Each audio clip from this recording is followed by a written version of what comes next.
Yo, yo, yo, yo, yo, what is going on, CoD Familia? It is your boy P, and today we just got the latest update, V1.0.36, Fabulous Festival, that dropped at least, 10 minutes ago or so? It says 5 minutes here, so I was so happy I caught this right in the moment. We're going to review these patch notes. As always, I'm going to let you know what I think and give you my thoughts as we hit each line item.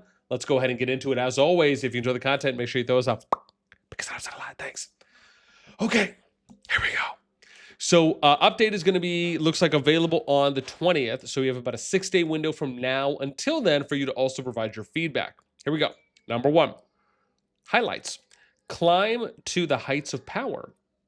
Increase your power during this event, and the top 10 ranking lords will receive new legendary city decorations. You'll also be able to complete quests by increasing your power and receive seals of power that you can exchange for legendary city decorations, special cosmetic effects, hero tokens, and select fruit boxes and more.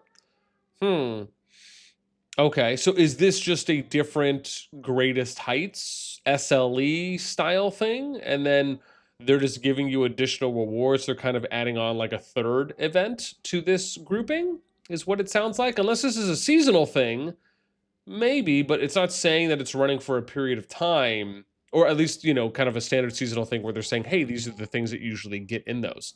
Okay.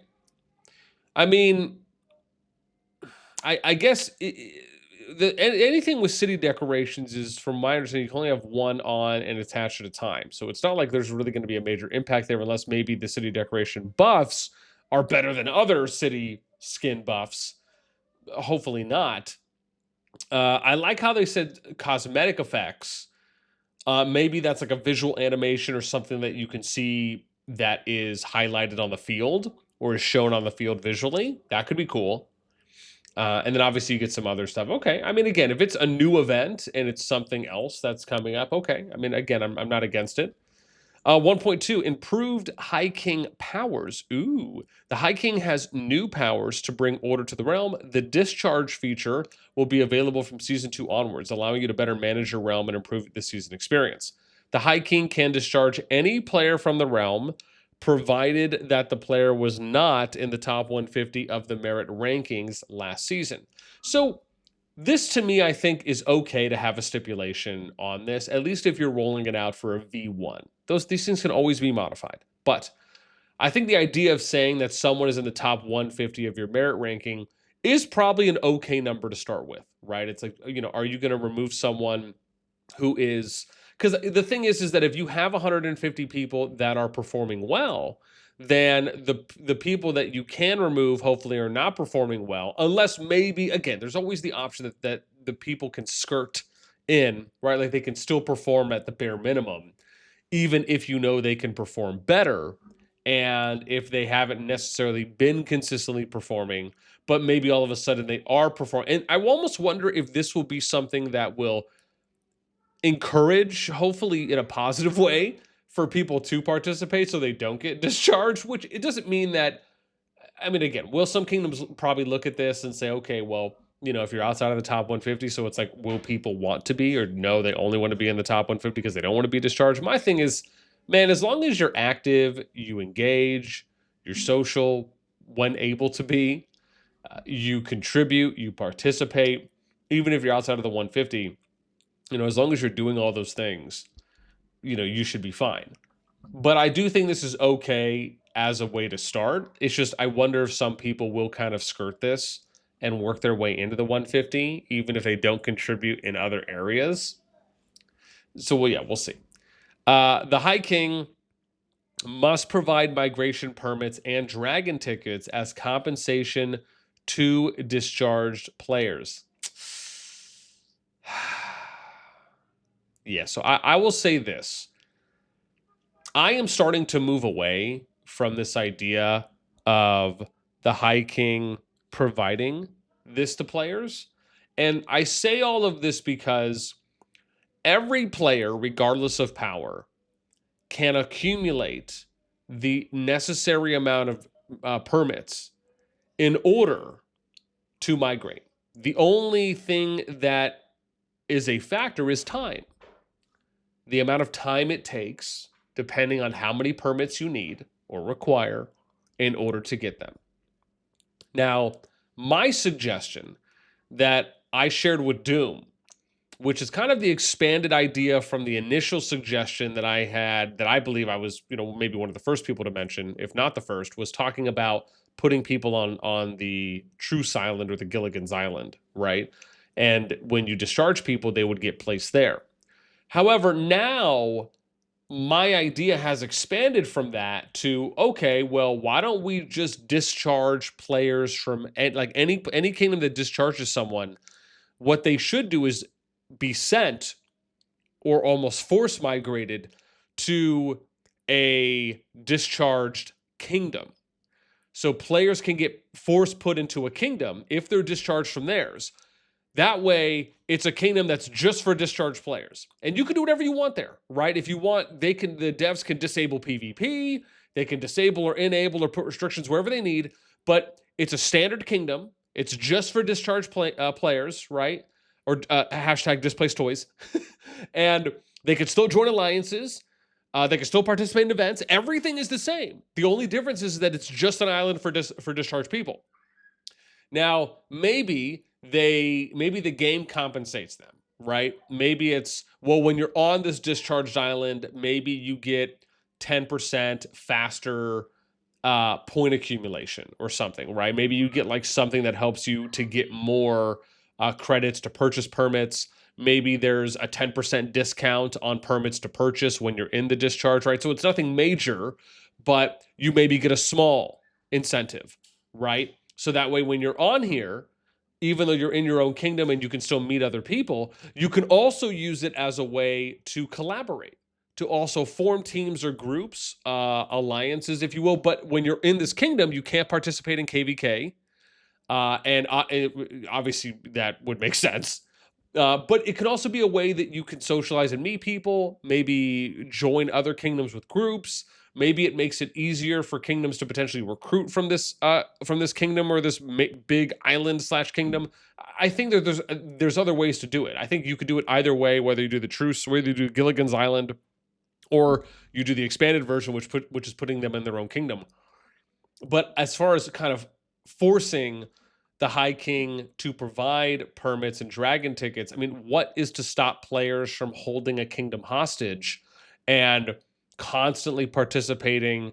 Oh, sorry, not even that. I mean, based on this, even if you're not in the top 150 for merit rankings and you're eligible to be discharged, the king still has to provide and purchase those things, right? I don't understand, why can't the game system just offer discounts in some areas, right? It's just, you have to understand the reason why you're discharging someone is either because they're rogue, they're negatively impacting the kingdom in some way, maybe they're inactive, maybe they're just barely active, but they're not inactive enough to where the game is going to force them out. Also, you may even consider discharging people that are inactive, but just discharge their account so that way they don't come back and potentially reinflate the kingdom power that would go towards matchmaking, or your kingdom power that would factor into migration for your status. So there's a number of reasons. I'm sure I'm probably just only kind of touching the surface of this.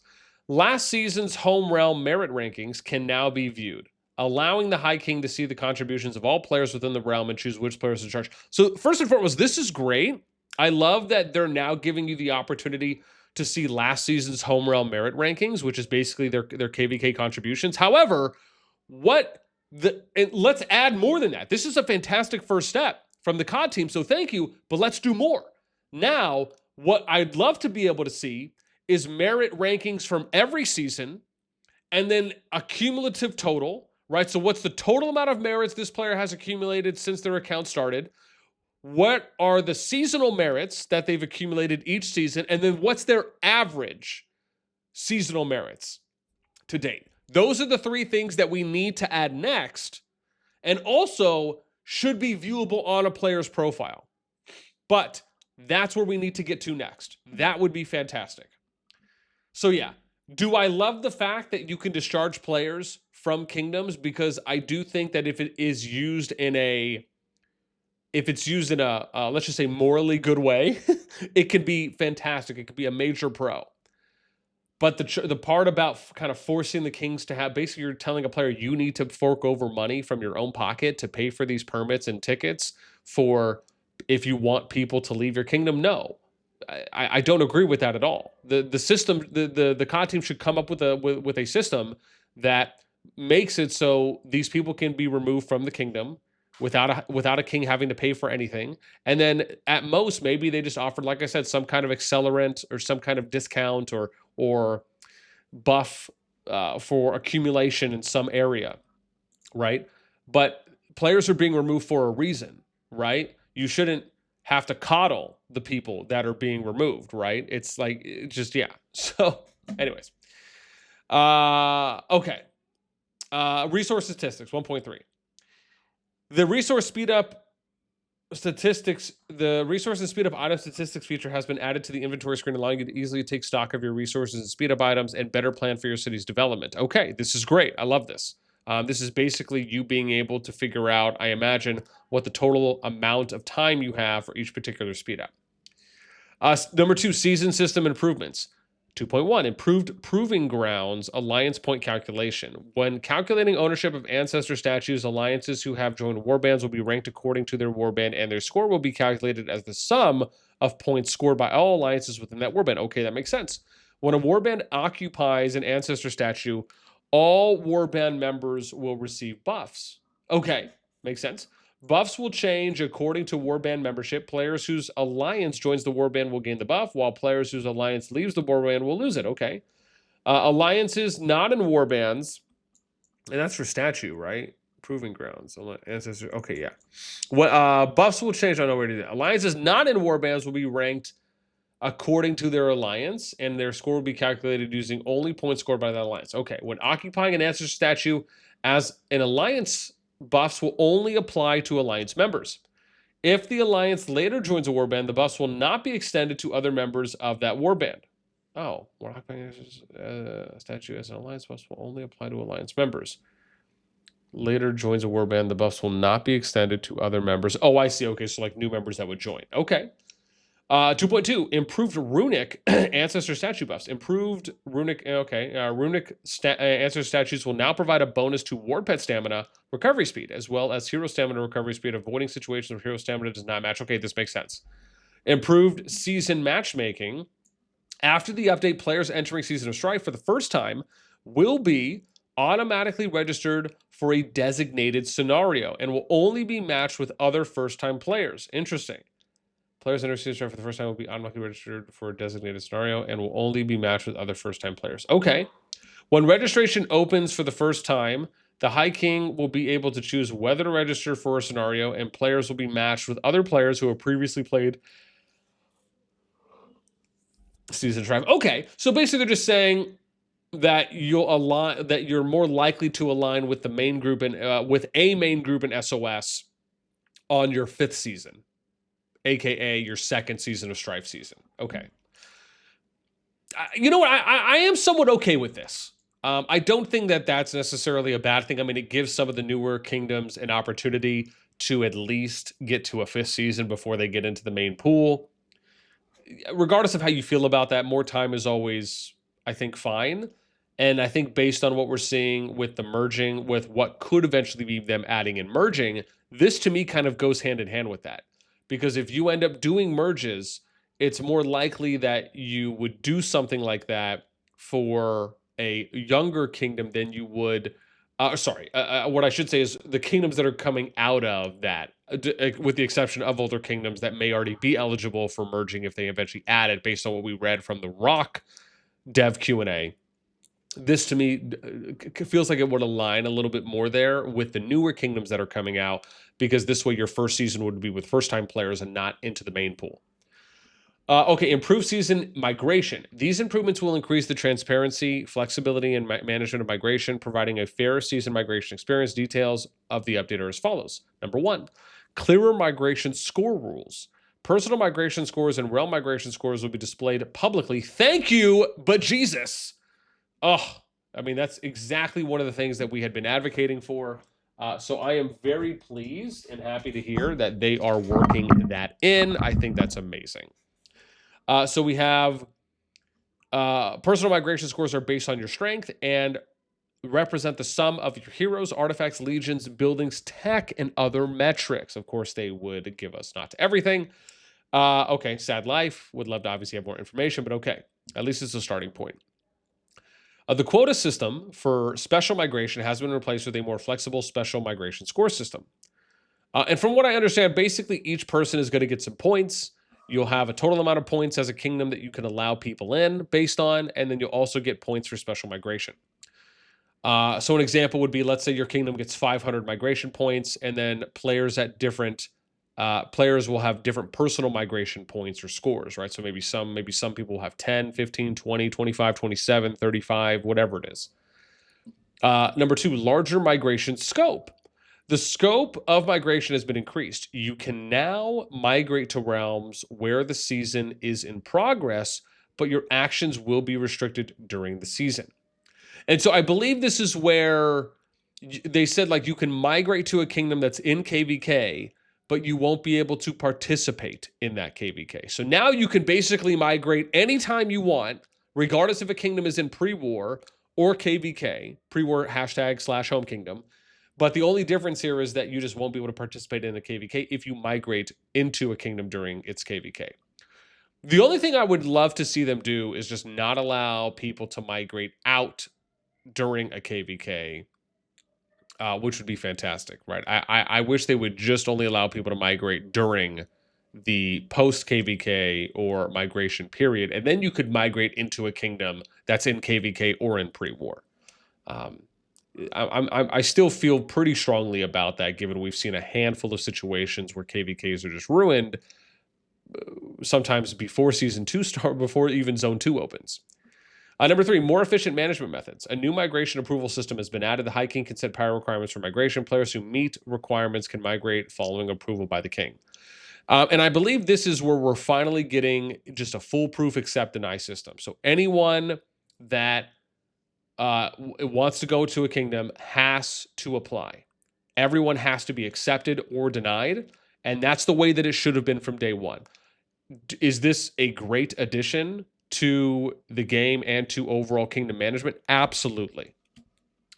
Number three, personal development improvements. Number one, 3.1 legendary hero Bahorn now available. Ooh, new legendary flying hero Bahorn. Overall PvP skills is now available through the legendary hero Bahorn event. Okay, so maybe that's alluding to that number one section.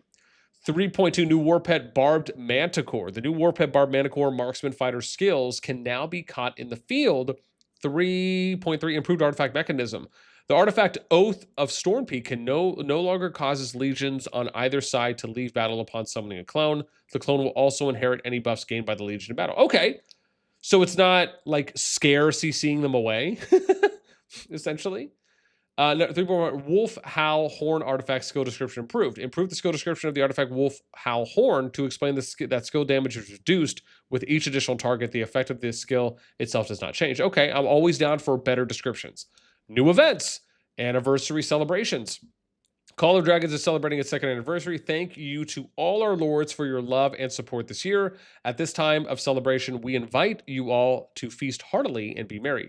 This year's anniversary celebration is packed to bursting with themed events, mating season, joyful feast, lucky flip, magical memories, arms exchange, artifact throwback, Dawngrod banquet, alliance quiz, automation raid, heights of power, exchange coin multiplier reset, back to the field, pet party, and chance encounters. Wow, so basically they're going to like try to pack all of these going on at the same time so people can just get as many rewards maybe at the time. Okay.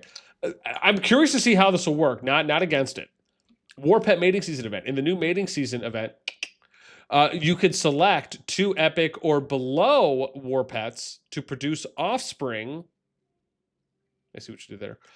With a high chance of higher rarity and better attributes. Okay, interesting. All right. Call old friends back to the battlefield. The Back to the Battlefield event is now open. Invite old friends who have not logged in for at least 14 days, and you'll both gain amazing rewards. Oh, so this is like a referral type thing. Okay. So I'll say this. I'm actually somewhat okay with that, with doing a referral type thing where you can invite people to come back, maybe share a link or something like that, and then you get rewards. I'm okay with this. I think that's pretty creative. Alliance system improvements. Improved description of the Alliance skill Vitality boost, clarifying that it cannot be triggered again for 48 hours upon activation. Okay, and now we're getting to the last bit, which is other improvements, aka my potential favorite section of patch notes. Enhanced account safety. In order to protect your account from unauthorized access, we have added secondary password authentication to releasing legendary war pets, regenerating war pets, learning and upgrading war pet skills, pet feeding, and unlocking war pets. Is it just me? Or, listen, I understand account sharing is against TOS. We don't promote it. We don't advocate it. We don't, we don't even admonish it to an extent. But doesn't it feel like some of the things that they've been adding into the game are not only that obviously do go towards account safety, but could lean in the direction of assisting those particular situations for those that decide to engage at their own risk? I don't know if it's just me, but it feels like it. 6.2, improved boost items.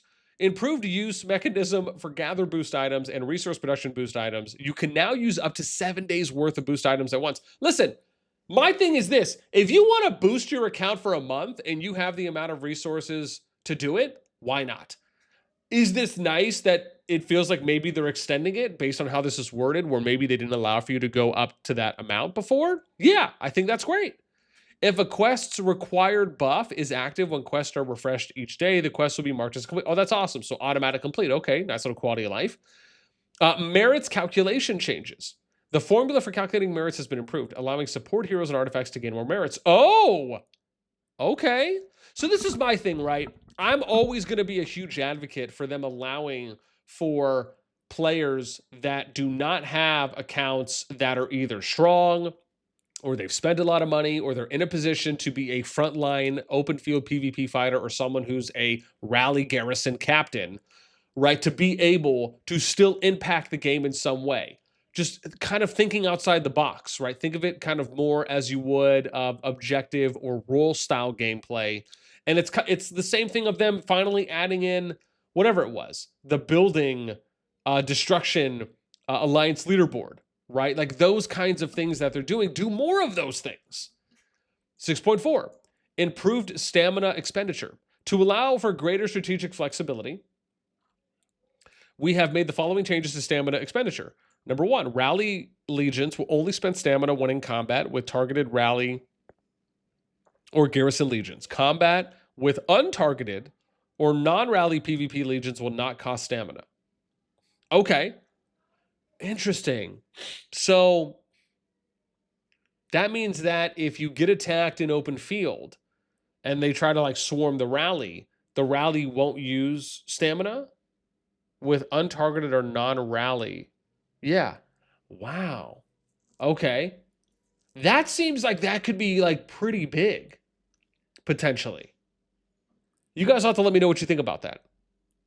PvP, because I guess technically if I'm reading that right, that means you're saving more stamina, meaning you could be using those heroes more often than in the open field, potentially. Or maybe just like keep running rallies nonstop and then you're saving all that stamina. But I guess really it's just, I mean, obviously it works both ways, but I guess you're saving it more so you could do more open field, maybe fighting where stamina would be used in that case. Okay, number 2, PvP legions will spend stamina when attacking other legions. However, if they are defending against an attack and are not routed, they will not lose stamina. Okay, so does that mean like AoE basically means that you're not going to be taking stamina damage? Or if it's like someone attacking you from a keep? I'd have to think about that a little bit more. I'm sure someone will clarify that for us. Number 3, garrison legions will only spend stamina when in combat with rally legions. Okay, so it's just number 1 is complementing number 3 at this point. This makes sense. Number 6.5, improved March attack mode. Improved automatic enemy search logic for March. Dude, I love how like they're really kind of going super AI advanced here with this, with lingo.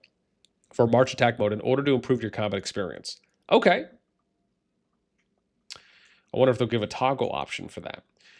Improved Shadow Dragon map marker. In Season 3 and Season of Strife 4, the Shadow Dragon's marker will be shown clearly on the map, allowing you to instantly locate it and better formulate your strategy. Oh, I wonder if that's because people couldn't figure out how to get to the Shadow Dragon. Personally, I liked the fact that you had to figure out that you needed to zoom in on the city, and then you had to click at a certain point on the bridge to access the Shadow Dragon. That, to me, is creative. I liked that. 6.7, improved elixir capacity limits. Interesting.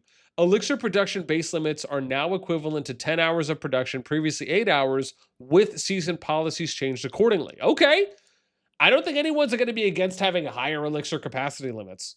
Right? So, yeah, dope sauce for that. It'd be nice if we were able to get elixir production back to what its original value was, at least from what I understand. But I think people would also like to maybe have just generally maybe some increased elixir production too as well. So, yeah, would love to hear what you guys think on that. And as always, make sure you guys give your feedback. Right? If you do it within 5 days, remember, you'll get some rewards. Okay. There's a lot. This was pretty jam-packed for the second anniversary. I love, again, I think the biggest thing here, and probably what may eventually be the most controversial, is being able is discharging players, but specifically discharging players. And like, where are they going to go? Right? That's the other thing. Where are the discharge players going? Are they going to Gilligan's Island? Are they going to be put in limbo? Are they going to stay on the home kingdom map? And then they just won't be able to participate in KVK? Like, they didn't talk about what the discharge players can or cannot do. Can you undischarge players? What will be... will the High King have to pay for every single migration permit and or every single dragon ticket to get a permit for the player? There's quite a bit of information that was not disclosed here to give us more for what we would need to know. Yeah. I think the next one for me, outside of that, is improving the season migration. This, I think, is better. Obviously, they didn't mention anything about the 210 days thing that they did. It would have been nice if they gave fuller details here because it is a patch notes. It just feels like there was a missed opportunity to dive a little bit more into the specifics. But I am very happy that we have a pure accept deny system and the fact that we're going to get more publicly viewable migration data that is available to people. I think with the point system, I think it's an interesting play. But I am excited, for, at least because they're willing to try something new and see if it's going to work or not. New flying legendary hero, I think is going to be dope. And this one is probably the dark horse to me, which is them just basically throwing in like what it seems to be 15 plus events in one go. That seems like that's going to be an opportunity for people to be super active during that window. So yeah, pretty excited. And then the stamina thing seems like that might be the next big one if I'm kind of highlighting a couple that really stand out to me. That's it for us now. Let me know what you guys think. Which one is your standout? Which one are you iffy on? And is there anything you would have loved for them to dive a little bit more into detail on as well? Let us know in the comments down below. That is going to do it for me. As always, until next time, we will catch you later.